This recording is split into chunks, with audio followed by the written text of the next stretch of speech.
Welcome to the Startup Grind.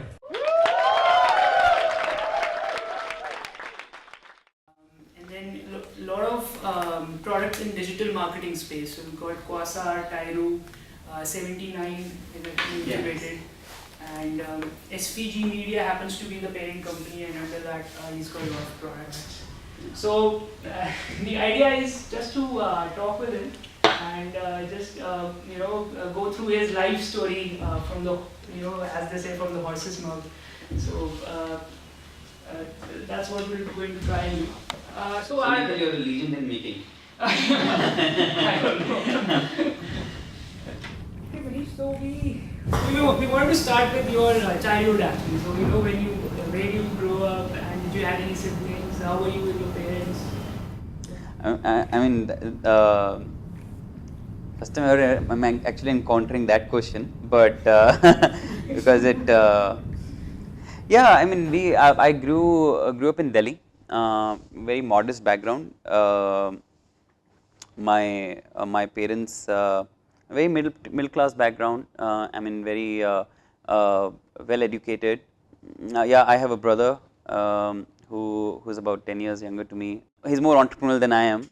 My dad works. I mean, he's a professional. He heads up a large company, and we've seen him kind of do a lot of hard work and grow up his ranks over many years. So yeah, that's and I studied in Manishs school in Delhi. Went to do my MBA in Indore, and yeah, that's broadly it is. An average student, not very bright. And you don't need to be a bright student to actually be a founder. Yeah, and I just wanted to clarify that. So you right after your college, you actually went into Rediff. No, actually I started my first venture out of college, my hostel room. So that was called Kabadi Bazaar. It was in 1999. So .com boom was just about starting there. In magazines we used to read a lot about this new thing which was starting in across the world, and the idea was that kuch to karna hai, nahi to I remember. So kuch to karna hai was from a job perspective, that ki how can we be in the forefront of getting a campus placement. So, and if I worked backward, I said, agar campus placement mein you're not a bright student, if you have to now get hired best in a campus placement, you do something different and at least be good in extracurricular activities than if you're not good in studies. So I and one of my friend did a lot of kind of we took up a job in a part-time job to show that what we are very we've done a couple of things quite well. We took up the placement cell opportunities, etc. So we kind of tried to do a lot of things so that we get in forefront of getting a right campus placement. And when this opportunity came, when I saw a very bright young, my hostel mate was a very bright student, and he said, "यार मनीष ये कुछ internet का नया boom आने वाला है, ये ठीक है ये चीज़." तो हमने कहा ठीक है यार कुछ साइट वगैरह तो, and it didn't take much at that point of time to make a site, etc. So he says idea ढूंढना पड़ेगा, ठीक है. So we started working on the idea, and we actually thought about doing the hotels.com kind of stuff the first time on internet. And his idea, not my idea. Didn't work out for some or the other reason, and I said, but I still kept on thinking that it is good to do. अगर ये कर लिया तो नौकरी अच्छी मिल जाएगी. तो मैंने कहा ठीक है. So we finally ended up doing कि eBay बहुत बड़ा हो रहा है वहाँ पर. So let's do eBay kind of thing here in the country. And then we got through an idea of Kabadi Bazaar, which is right now OLX is, and the Quickers of the world. I mean, that was 1999 when we started the first classified site in the country. So it was accidental in a lot of manner, and finally because of that I was the first guy to be placed in the campus. So I said, yeah, the goal was to get placed, goal was not to become an entrepreneur. And whatever entrepreneurship we did at that point of time was accidental, and Yeah, I mean that was when I did before Rediff. Kind of like closed Kabadi Bazaar once you joined. Yeah, so that's also interesting. I started Kabadi Bazaar. Suddenly, Kabadi Bazaar was made. I didn't do it. I didn't know technology, so I got hold of a guy within the hostel guy, paid him some 10,000-15,000 rupees, and got this website done. Once the website was done, he asked for his money. I said, यार अब मैं क्या करूँ? मतलब पैसे देने हैं. तो 15,000 rupees was a lot of money in 1997, 98 when he did the first version, and then suddenly I went to all these NDTVs and New Times of India, etc. myself and pitched for that. See, I'm a young guy. I did such a good thing. You should cover me. And thankfully they covered. I mean, I used to cook stories for each journalist separately because a journalist practically thinks that if a story is covered in, let's say, Times of India, Hindustan will not cover it. So I used to cook another story for Times of India or Hindustan Times so that they can all cover me. So they covered very well, and Kabadi Bazaar grew up in traffic. It, of course, it was hard work, but Kabadi Bazaar became number one on the top 10 sites in the country. Got so much of glamour, etc., etc. And so Kabadi Bazaar took a good turn, and then we started to look out for venture capital. I didn't even know how to make a business plan.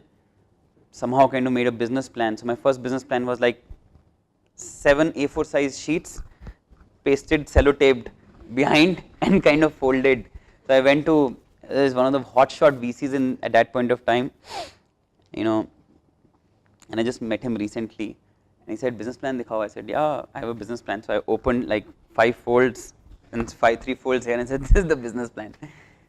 I mean, but at that point of time, everyone got money and I also got money. But then around 29th of March in 2000, NASDAQ crashed badly and all the money just wiped off in one day. So though we had term sheets, but the money wasn't wired in our bank yet. And practically whatever money we had raised from angel, that time there was no angel funds per se, there was one high net worth individual who we took funds from. That money dried up by the end of 2000, and finally in this whole journey I had met a lot of internet entrepreneurs, and I was lucky enough to get a job at Rediff at a very good profile. So I said, theek hai, let's kind of shut down Kabadi Bazaar for a while, go and do our jobs, that's much better. So that was actually the .com burst. That was .com burst, yeah.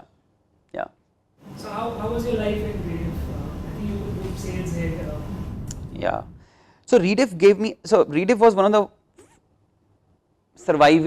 the very few surviving internet companies at that point of time. Though even at that times it was so bad that we thought कि हमें पता ही लगेगा किस दिन हम लोग office आए और बाहर ताला लगा होगा. We'll only get to know from newspaper कि even Rediff has got bust. But I think thankfully, and this is very good, that when you start early in a field that is early, you are amongst the very few people who seemingly know a little bit of this new field. So with that advantage, and because you were an entrepreneur, with that advantage, Rediff gave me a huge amount of opportunity to kind of do various jobs in the 4 years I was with Rediff, and entrepreneurially. So I mean that was very good. So I would say I took care of sales, I took care of strategy, I took care of mobile, I took care of enterprise. So I practically worked very closely with the CEO and the founder and the CEO, and very good exposure, I would say. When you met Manish? Yeah. I mean, so how that story turned up is that we had a common friend who is a co-founder of Make My Trip, and I was about to start something. It was 4 years, and I was about to start. I said, there's an opportunity to kind of start a digital advertising agency.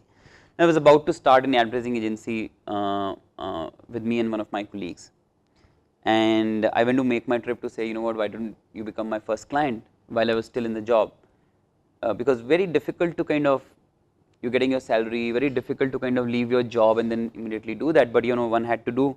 So I said, why don't you become my first client, you anyway trust me, I was servicing their account. So they said, yeah, fine, and you know, that's how the discussion started, and they backed me, sort of they backed me to kind of do that. But in this journey, I kind of met this common friend, and he said, you know, I'm also doing something very similar, why don't we join hands and do it. So we became partners, and yeah, we started this thing together. So Make My Trip was your client, not Rediff's client? You know, it was Rediff's client, I was servicing Make My Trip from Rediff. Okay, on behalf of Rediff only? On behalf of Rediff, and then I said, you know what, I'm starting this digital agency, and I think you need one. So you become our first. Yeah, why don't you become my first client? So you know, while working at Rediff, you always had in mind that eventually you will quit. Once an entrepreneur, always an entrepreneur. Always an entrepreneur. Yeah. So that is the time when Vun Group came up, or that came later? No, so the foundation of SVG happened at that point of time. I mean, group came in much later. I mean, we just started one company that was called Quasar. I mean, we had a very modest, simple start. 2 people in one office with one client that could afford a salary of 1 person. We were 2 partners. The salary it could afford was of the first person who was with me in Rediff. So thankfully, with Make My Trip coming on board, I could afford his salary at least. Okay, so that was actually pretty good because you had first client with you as soon as you started. Nikhil, that's very good when you're doing a services business. In India, across the world, if you get into a services business, there is not much of cash flow requirement. That's one of the luxury. Therefore, if you're not getting a head start and you're not able to kind of arrange funding and things like that, services is a great way to start with. But Quasar happened to be a product, right? Quasar was a pure play services business, digital advertising agency. In that era, which is 2004, there were very few digital agencies, and the spend of digital was on the cusp of becoming a hockey stick, and there was a lot of money which kind of came into digital businesses. So we thought it's a great time to start a digital advertising agency and fight it hard. So one has to be at the right time, at the right place, with the right tailwind, all energies coming together. Just in 2 years into the business, of course we did very well. We kind of gave tough competition to WPP's company in India, which was very well established, called Group M. And eventually WPP came and bought majority of us out. And because we had seen the 99-2000 downfall, we thought it was a great opportunity to kind of have a part exit in Quasar in 2007-8 when WPP decided to buy majority. We still hold a significant minority in the business, and we are on the board of the business. But yeah, that's how it happened. Yeah, I think they took 75%. Yes, they took 75%. So WPP happens to be a very big. Yeah, they're the world's largest advertising and communications. There's an advertising communications giants across the world. So we were buying a lot of media in advertising agency, and we said there's this new thing, Google coming in, and we are spending a lot of money on Google, not the Google search. I mean, we were spending money on Google search. We were also, there was Google's advertising network, the ads by Google which you see on various. So I said, let's give them a tough competition in India. So that's when we said Google has 2 O's, Yahoo has 2 O's, we should have a name with 2 O's. That looks like that's a good vastu. Let's have a name with 2 O's and give them a tough one to Google ad network in the country, and run and build an advertising network. So it's in competition with which Google product? Google ad network, Google display network. I mean, it started that way. We still say that we compete with Google Display Network. Of course, we are much smaller than Google in the country, and but yeah, in the similar space. We have carved out our own niche for ourselves. So, but yeah, in the same space. That's how Tyro came up. So do you get into possible engagements with other websites, and then you able to buy spots, and then your clients can then show up? Yeah, yeah. So that business is part product, part services. So we grew up from, our first thing was services. First business was services. Second business was part product, part services, and followed up with a pure product business. So in Tyro, what we do is, or in the whole ad network business, we take up a lot, thousands of websites. We take spaces on thousands of websites, and we technologically use that inventory, aggregate that inventory, and become a large digital media play, and sell that to client, or an advertiser buys that as a large media vehicle for himself, because he cannot go to smaller websites on his own. So they come to a network and they say, you know what, you give me reach, and because we can give the reach because we have thousands of websites traffic coming and aggregated by us. So coincidentally, I mean 2008 was very good for us. WPP bought a large part of Quasar, and Yahoo invested in Tyro. So Yahoo was an investor in Tyro, and when Yahoo exited India, their investments in India, they kind of exited Tyro's investments as well. So coming back to SVG Media, because I think all your products are listed in the SVG Media. So this was the time when SVG came, so it came after Tyro? No. So once Tyro started to grow aggressively, 2010, Tyro really took a hockey stick and great growth. Then we acquired one company called DGM, which was Tyro's competitor. We incubated another company called 79, which was a mobile ad network. We incubated another company called Platform Play, which is into getting international digital media companies into India, like in JV forms. So what we did was, we kind of aggregated all our media entities into one holding company called SPG Media. So that, see, media is about dominance, media is about scale, and with all these now entities coming together, SVG Media is a very scaled business in the country, and at least is now the third or the fourth largest digital media company in the country. And that is the reason of forming a holding company sort. So I will give you a rationale to it. Bennett and Coleman has a Times of India, has a Times Now, has a Radio Mirchi, etc., all under Bennett and Coleman. So in some light, see us in that way. SVG Media is like Bennett and Coleman. There's a Tyro in it, there's a DGM in it, there's a Precision Match in it, there's a Platform Play in it, and the idea is to create a large digital media company in India with multiple businesses and multiple formats. So, I mean, how closely are you involved in all these products? So do you actually, initially were you actually part of the build team and working really closely with the team? I'm sure right now you sort of have an oversight kind of role, but how closely were you involved? So because we are now in multiple businesses, how we do it is,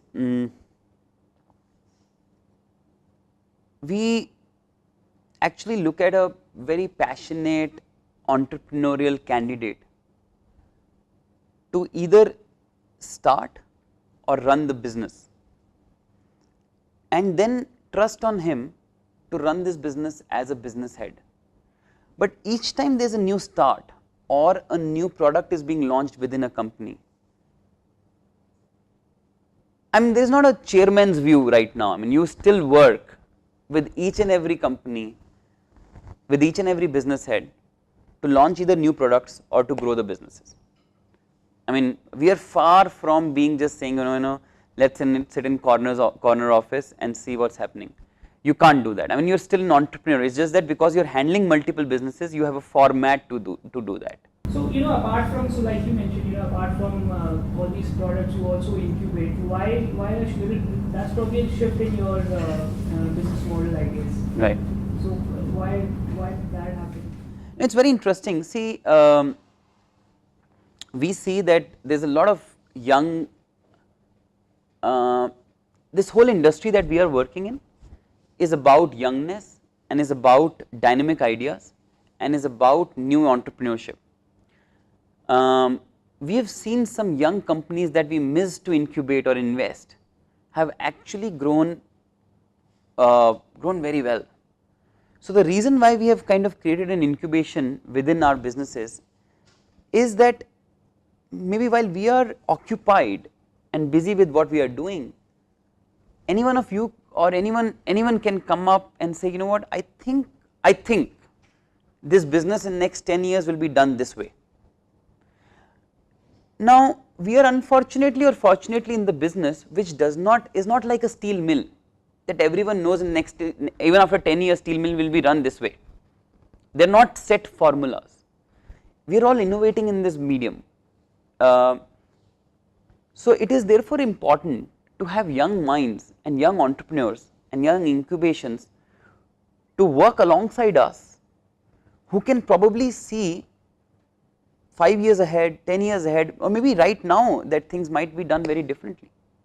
So 79 was one product. 79 was one product. I'll give you an example. I mean, mobile, we ignored in Tyro mobile as a screen. I mean screen, when I say a new screen where advertising can be placed. And suddenly we realized that AdMob has been bought by Google for $800 million. I could be wrong in my numbers, but around that. And there was no difference.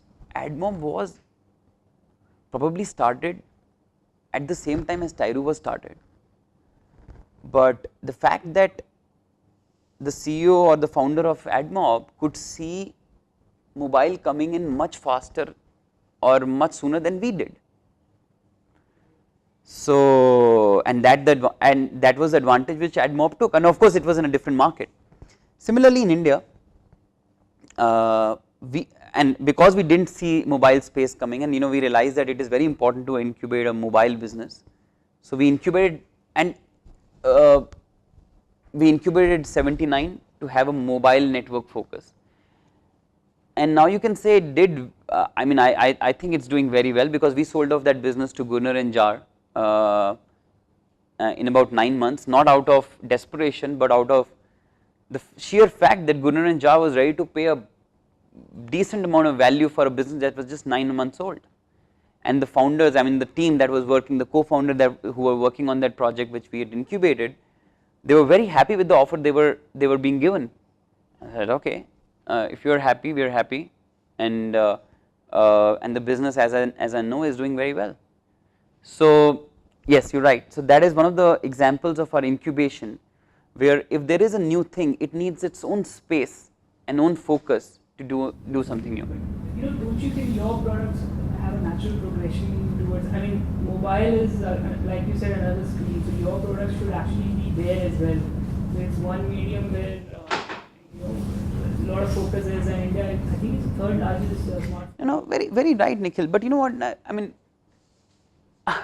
Unfortunately, again, everything is growing. In digital, everything is growing. Web is also growing. Mobile is also growing. Right now, performance is also growing. Brand is also growing. E-commerce is also growing, and television shopping is also growing. So we are at such a young stage of this whole medium or this whole new revolution that sometimes you tend to don't see things coming so fast. If a company like big stalwarts and companies like Google cannot see a lot of things coming their way much sooner, and therefore I think it's a great opportunity for young people. It will be very tough for me to continue to stay young and think agile 5-7 years down the line while this medium is still young. So yeah, that's where it is. Okay, so how did letsbuy.com happen? Yeah. So Hitesh, who is the founder of Let's Buy, was our third team member in Quasar, and a very bright team member. He had a passion for e-commerce, and again, think about it like this. He came to me once and he said, while in Quasar, he said, e-commerce बड़ा होने वाला है. I said, यार advertising बिकती नहीं है, e-commerce कहाँ से बड़ा होएगा? He was employed there. He was technically one of the founding employees at Quasar, and in fact he was then put at the helm of running Tyru. He was one of the co-founders of Tyru as well, like our model is, So he said बड़ा होएगा. I said कि यार advertising बिकती नहीं है, e-commerce कहाँ से बड़ा होएगा? हितेश तो अपना काम करते रहे यार, मतलब. But it was his passion, and that's why I said he saw it much ahead of even we seeing it. Technically, we should see it much earlier than him, but it's not like that. And he struggled, whether he was working somewhere and then he thought about doing this on his own, etc. And he started letsbuy.com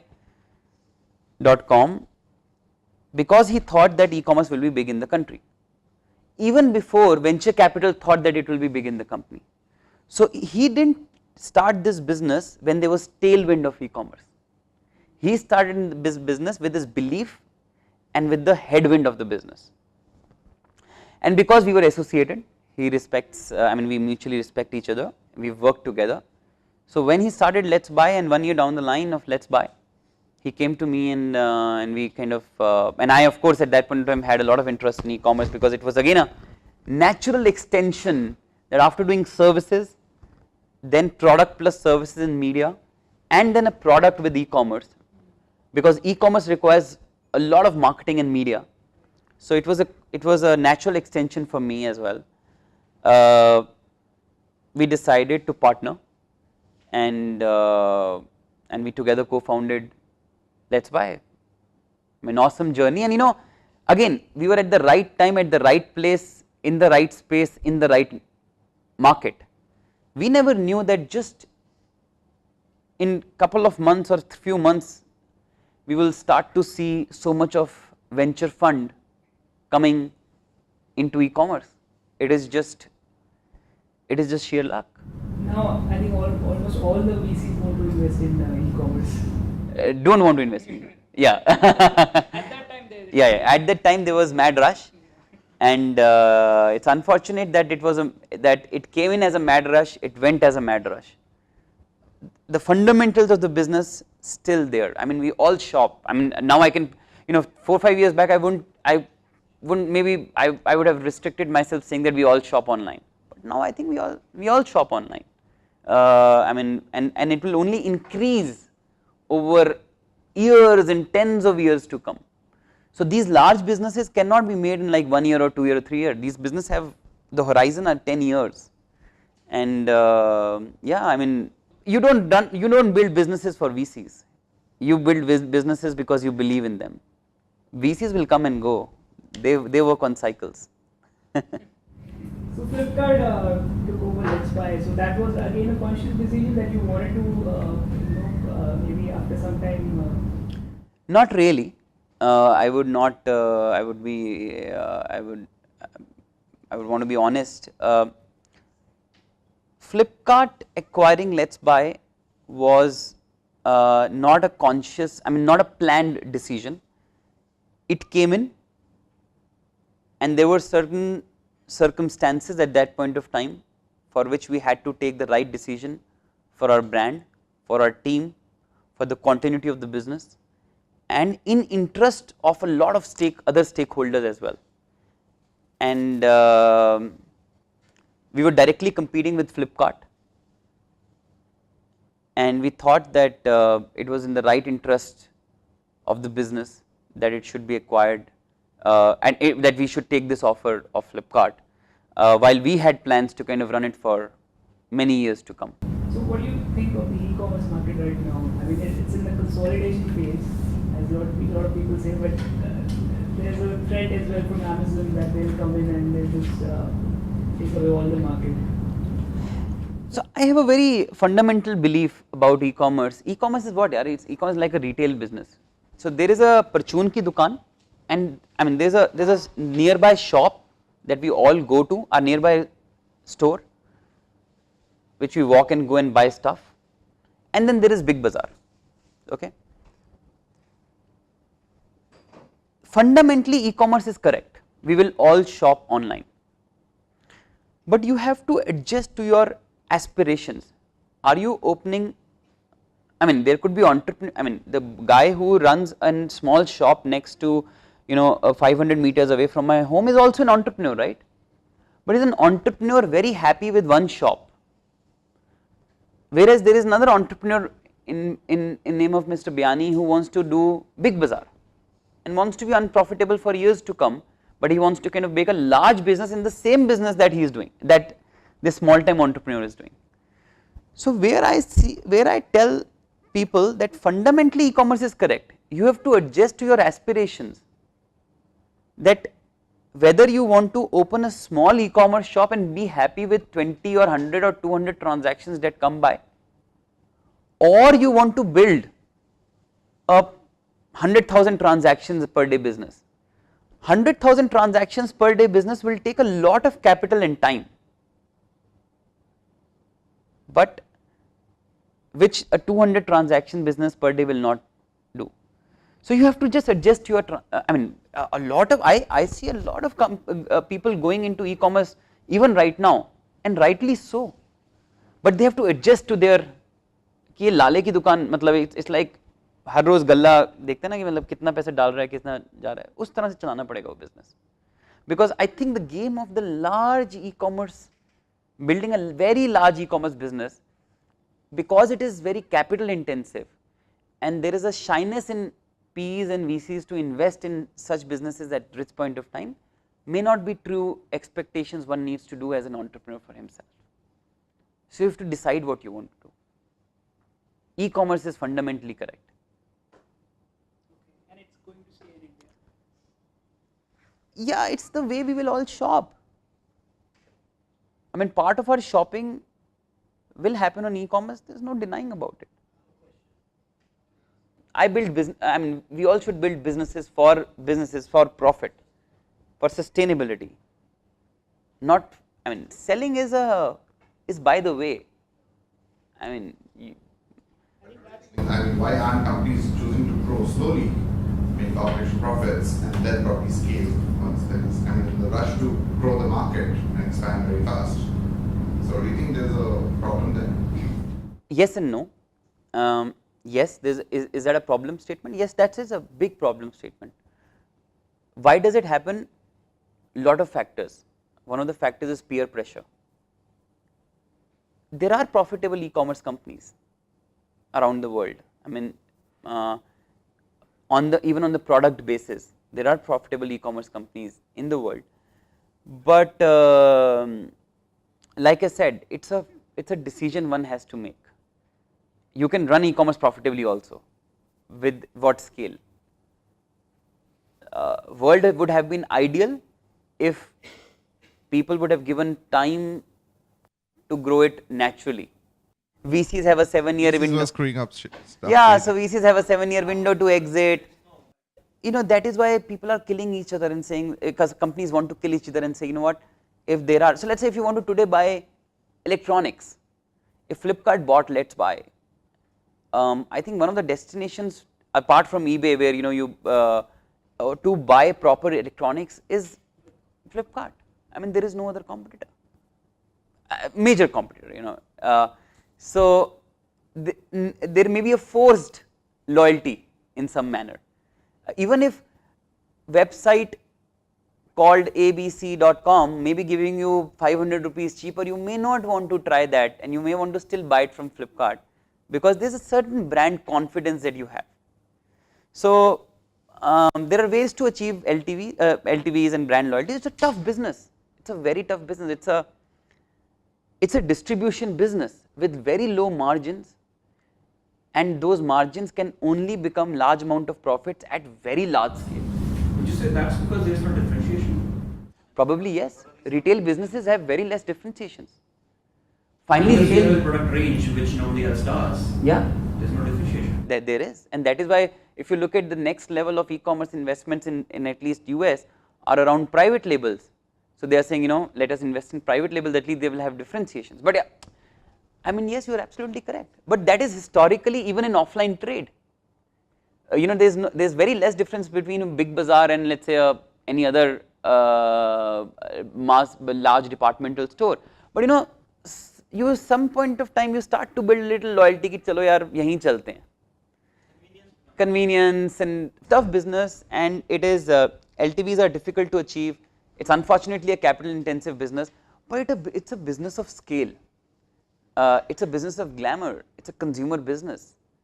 And today it's unfortunately a lot of people are fighting with a lot of money, a lot of bags of pots of money between each other. That's fine. I mean, that's market forces.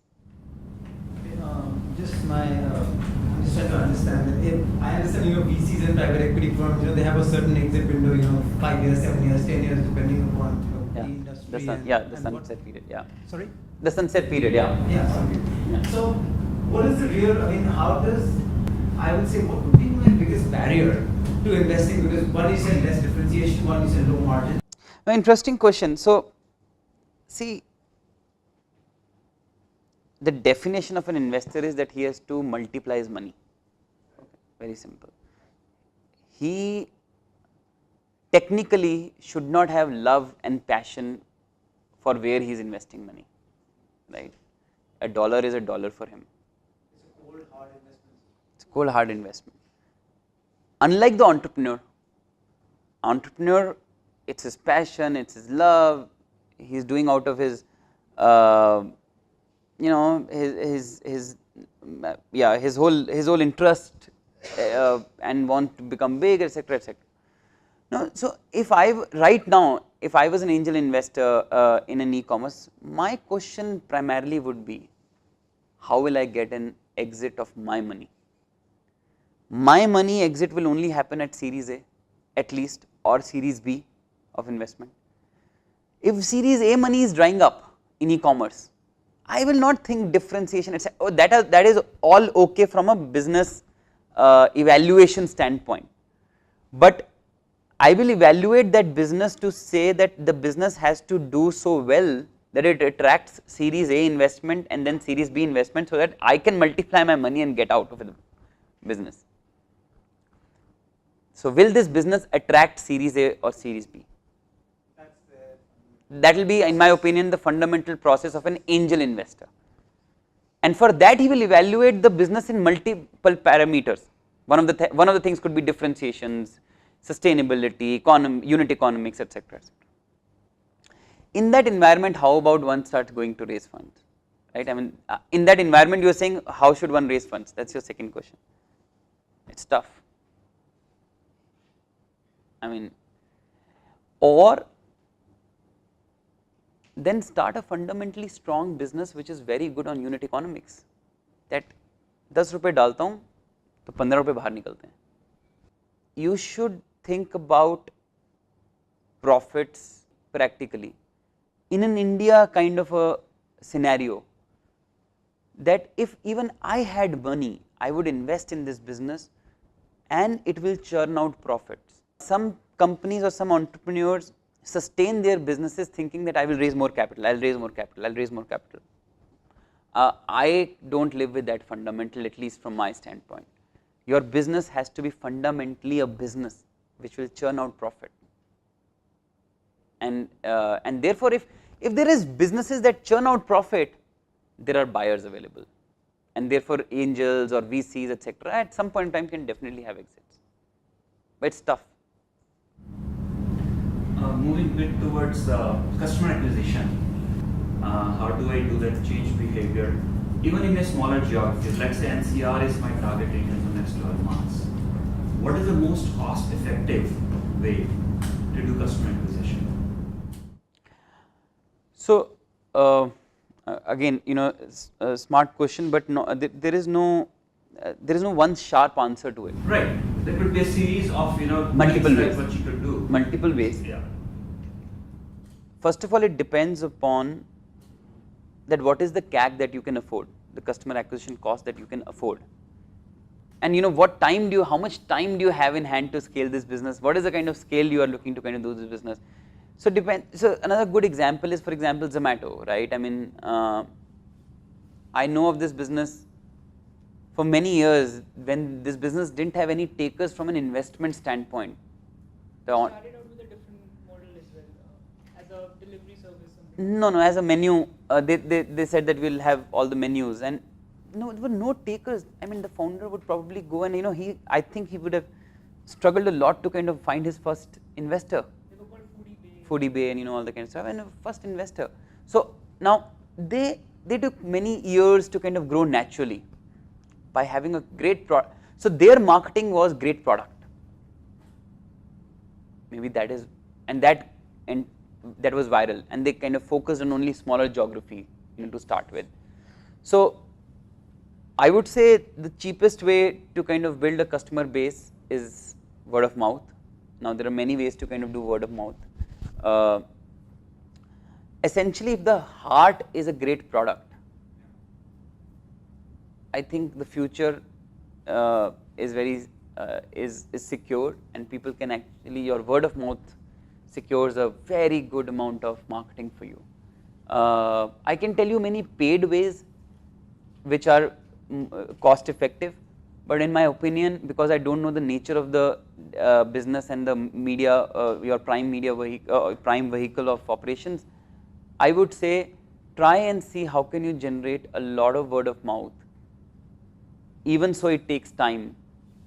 And how can you use that power of people to spread the spread your concept? I totally agree. The great product and word of mouth is probably the cheapest and most credential. And in a smaller geography to start. In a smaller geography to start with. So, but any suggestions on how to generate word of mouth? I mean, today social is probably controlling social media is probably one of your best ways. I mean, it kind of virals like anything. I know of a company called, I don't know, Calorie Smart in your in your space. Yeah, I mean, still in a more maybe in a similar space. I think they've done. I mean, the heart of the product was very good, and they used their customer base to become their advocates and used social media quite well through viral videos, through viral. I mean, these smaller creative ideas. Alternate marketing is so much. I call it like alternate marketing. So today, every entrepreneur, I would actually urge, or everyone, I mean, that today's, gone are the days when you start using the traditional ways of marketing. Alternate marketing is alternate marketing which requires a very different way of thinking. Are better ways and more cheaper ways to do this marketing, and we have used some of. I mean, we use a lot of, because we are also one of our product is a B2B enterprise product. We use a lot of efficient ways which takes not even a creative person to draw or build, but becomes very viral. PR has done very well for us. I've seen that PR some people are shy, some people are not extroverts, but in my opinion, if your PR is one of the best sources of marketing, and forefront PRs, talkative entrepreneurs, talkative founders are probably one of the, they do quite well because they're very PR savvy. They say that entrepreneur who tell a good story is able to attract more people. You talked about when you were in college, you went to NDTV and stuff and got coverage. Yeah. So that was another thing you want to talk about. So if starting something like this, how do you do that? Means whom do you approach if you want to do some coverage? See, journalists are hungry. And if you know what are they, if you know how to kind of douse their hunger smartly, I mean, it's getting recorded, but I'm just trying to say that it is, if you have to be very smart, and they help you a lot. We'll talk offline. Yeah, we'll talk offline. Yeah, but I think PR, people use it very less, but PR, which is kind of in some way word of mouth, does quite well for a lot of people, and people use it very less. I don't know why entrepreneurs use it so less. Some entrepreneurs are really shy, maybe, I don't know. Yeah. And Smart also cracked the corporate channel. Yeah. So Yeah. No, I am the customer. some So steps on that probably I would ask. yeah. So I can do that. So there was this one last product that I wanted to cover with you, which again is in different domain, Zoomtra. Yeah. So very different from what you generally started out with, and it's still going strong. It is not actually. It is one of our products that hasn't done quite well, and it is unfortunate that we have kind of left it where it is. So because we started as a services entrepreneur, and we couldn't find enough capital, or generate or source enough capital to fund our consumer business, which was Zoomtra at that point of time, because I think it was one much earlier to its time. Number one, our maybe inability or our focus less focus couldn't kind of get funds, because it's a consumer business. It requires fund to build that business, period. And third, that we found a lot of backlash from the guys we were searching on. So they kind of created a kind of a walled garden between themselves to probably destroy this kind of a model in India, to even build up this model in India. And a lot of learnings out of Zoomtra. This wasn't a product, you should see that whether the product that you are doing, is it sustainable to be done in a smaller market. It is a global product, and you need a lot of funding for that. So yeah, it is one of the products that we are not very proud of, and we haven't done well for them, for the product. But it's still there. It's still there. We've left. Maybe sometimes the time comes and. What is it about? It was a travel meta search. It was supposed to give you. It is supposed to give you the best fares between OTAs, the online travel agents, and the airlines directly. Unfortunately, what happened? There were not many airlines. We expected that there will be many airlines who will come and they will be very online savvy. There were not many airlines who came, and the OTAs were not very supportive of this idea. So from a consumer standpoint, we weren't able to give consumer a lot of choice when he came and searched for, let's say, a Delhi Bombay fare. So he said, why, if I'm getting the same fare which I will get straight when I go and search at, let's say, one of the largest OTAs, why do you even go here? So I don't have much to talk about. I only have a lot of learning. They're pretty much in the same space. Ixigo was is in the similar space, but again, I mean, I would say that like Kayak is very big in US. This idea wasn't able to become very big in the country. You started at a very good time. We started not at a very good time. I mean, when there was little competition. Yeah, but in that case, we were very early. Yeah. So sometimes it's like I said, it's very important, and it is not in your control to be at the right time at the right place. It is probably a lot of it is destined, right? And for Zoomtra, we were not at the right time at the right place. We thought it was, but it wasn't.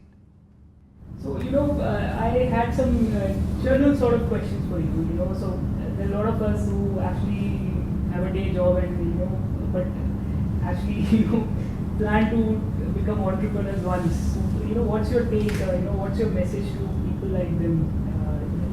How should they go about this journey?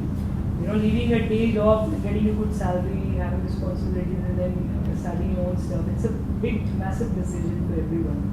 Marry rich. Even these people are married. Marry rich. Yeah. Sometimes people lose that opportunity. Yeah. Yeah. I know it's not easy. I have been through that journey. But whatever little I can say is just do it. Yeah. It's tough. it is very painful. It is a lifestyle decision. Some of my senior colleagues who technically are employees probably live a better lifestyle than I do. So, being an entrepreneur is a lifestyle decision. You need to be in some way you are a maniac to do things, because in today's world there are equally sized opportunities when it comes to monetary terms, even in so don't become first of all I think talk to your heart very cautiously, and are you an entrepreneur? A lot of people want to become entrepreneur for fashion and monetary gains, etc., etc. I don't think so. It starts with that. It starts with a fire somewhere not even in the belly. So first of all, my advice is just to be sharp, to give you a sharper answer of what I think. One, first of all, think whether you want to become an entrepreneur. Second, if you want to become an entrepreneur, just jump on it, yeah. And I'm not saying jump on it unsensibly. Like I also gave myself, while I was in the job, I used to kind of do part shifts. I used to work 10 to 6 and then 7 to 10, all the kind of stuff. You kind of do a lot of these jugards to kind of get out of this secured environment.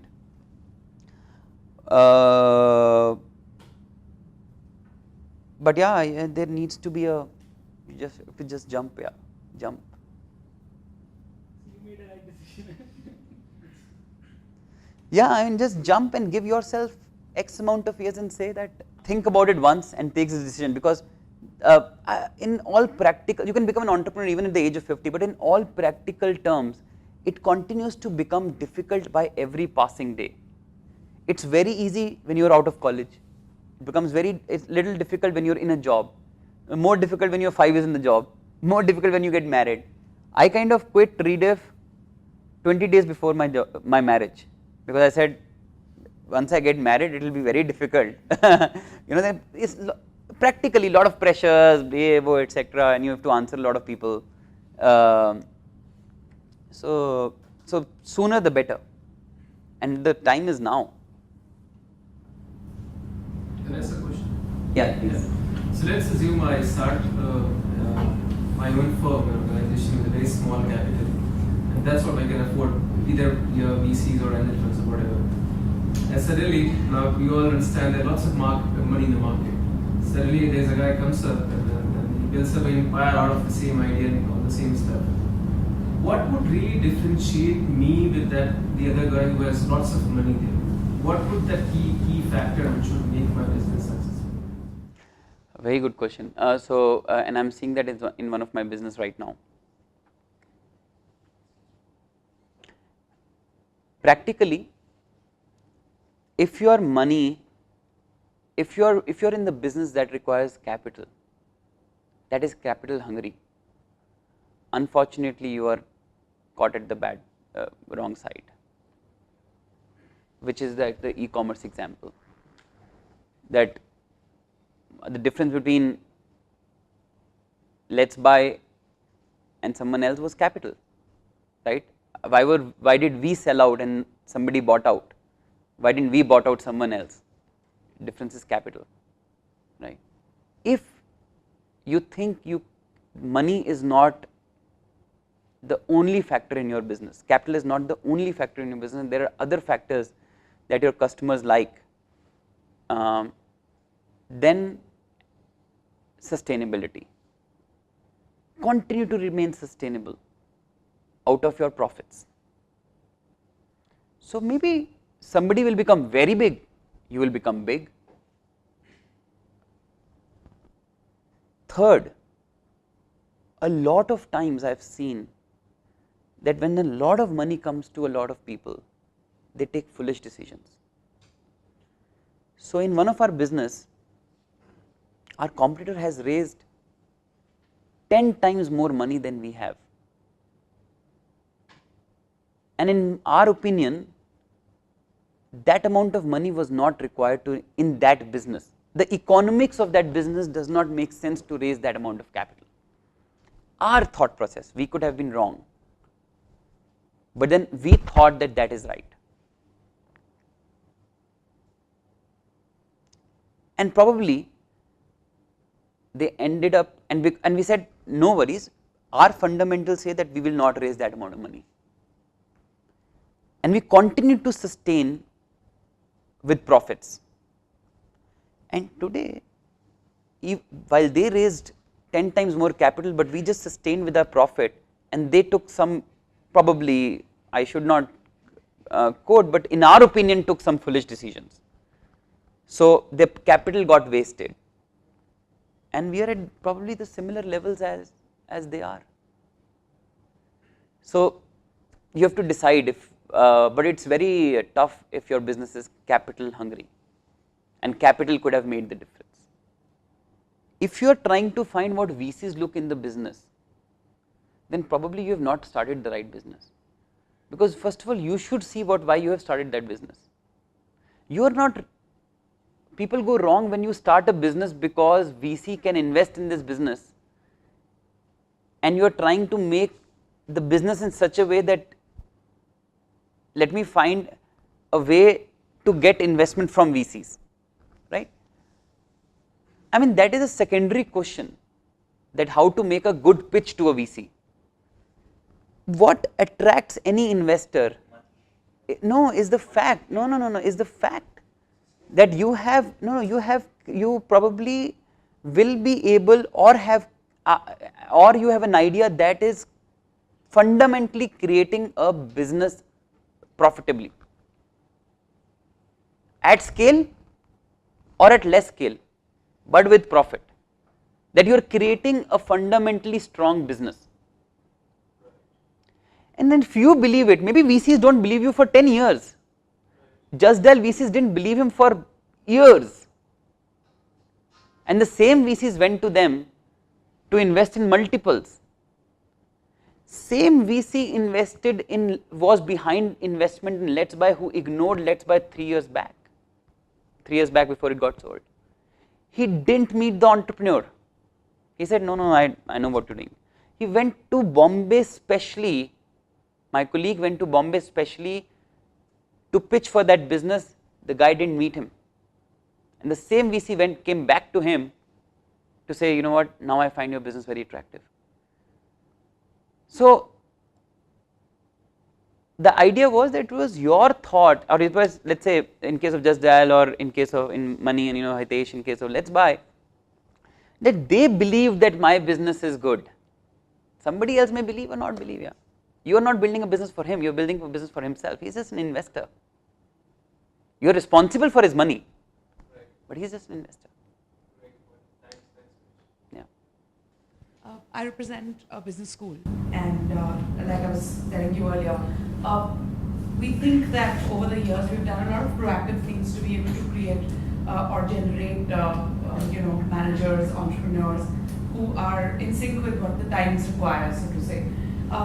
I think our students are lucky to have to graduate in times where there is a lot of opportunities for entrepreneurs, and great companies like yours are actually happy to also have people become entrepreneurs or entrepreneurs, so to say, where they get some money to play with and ideas to experiment with, and they have that backing. Today there are possibilities where somebody just fresh out of college could get a playground, so to say, or a canvas to paint on, where Absolutely. Not necessarily their own money, if they have passion for entrepreneurship.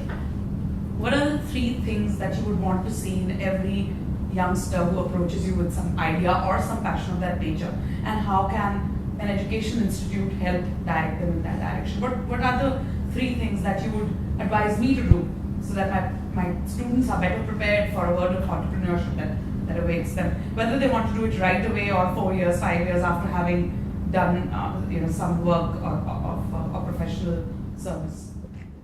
So I don't know whether I'll be able to name 3 things or 1 thing or whatever, but I can, if I go back and see what my institute did to enable me to become an entrepreneur at that point of time. They gave me space, they gave me so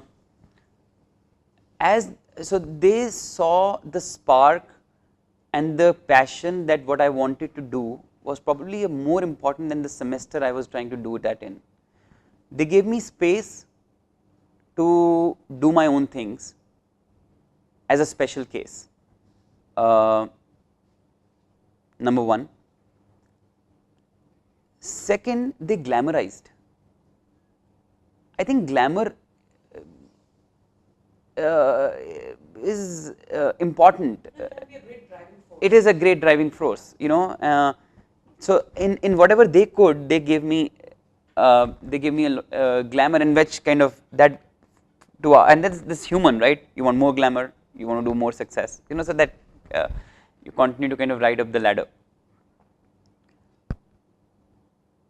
And I think third, one of the professors I saw at that point of time mentored for doing some right things at the right time. So I would say combination of giving, see an entrepreneur honestly, if he is a true entrepreneur, he will do it. He just needs his own space for him to do things. So give him space so that he can paint the canvas the way he wants to. If you think he is a good artist, let him paint. Paints right or wrong, no worries. Second is mentoring, and third is failed or succeeded, give him glamour. This is what I got, and I think I cannot. But you are saying it's and you know you talked about your small fund and things like that, etc. Access to funds, access to the fact that one can go out and invest. We started entrepreneurship in the times when, you know, generating even 1 lakh rupees of investment was very difficult. There was no organized money. Today there is so much of organized money available, and you as a business school, if you can give access to people to just go and talk to these organized funds, whether it's your own or outside, it's great advantage. How important was the network that you created at your business? Very important, very important. It's the people that you rub your shoulders with becomes very important over a period of time. You start to learn from them. You start to there's some, see it's just an opportunity. Somebody who might be working with the most successful person in the world may get an opportunity to just he would be just a call away for him. You know, he may not be a call away for me, but he may be a call away for the person who has worked with him very closely. So therefore network is very, very important. It has worked out for me very, very well. So yeah, but if I were to kind of, I didn't think about that question, and I'm just thinking what happened to me in my college, and these were the 3 things that happened. Nikhil, thank you very much, and I think best wishes to you. This is a startup for you, right? Yeah, in some way, yeah. So congratulations, and I'm honored to be here as one of your first guests. And my journey as an entrepreneur is still going on. I have achieved very little, and still, if you've given me this honor, I'm very thankful to you. Thank you very, very much. It's a pleasure to have you here. Thank you, Nikhil. Thank you. All the best, and wish you all the very best. Thank you. Thank you.